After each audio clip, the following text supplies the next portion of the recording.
আমরা জাতিসংঘ শান্তি কামনার জন্য জাতিসংঘ সৃষ্টি হয়েছিল, যে জাতিসংঘ আজ কোনো ভূমিকা রাখতে পারে না। আজ বিশ্বে কেন অশান্তি, কেন মুসলিম ভাই বোনদেরকে হত্যা করা হচ্ছে, আজ কেন সে নীরব? জাতিসংঘের কাছে আমাদের প্রশ্ন। আমরা বজ্র কণ্ঠে মুসলমানরা ঐক্য করে ফিলিস্তিন ভাইদেরকে মুক্ত করব এবং এই অশান্তিকামী ইহুদি চক্রকে ধ্বংস করব।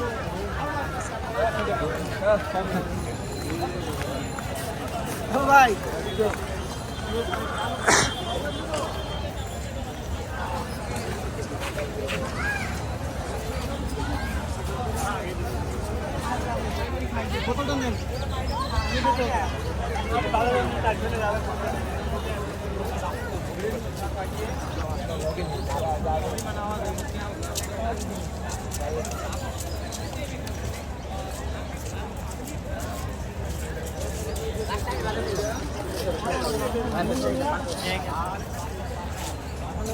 দাদা আসছে না।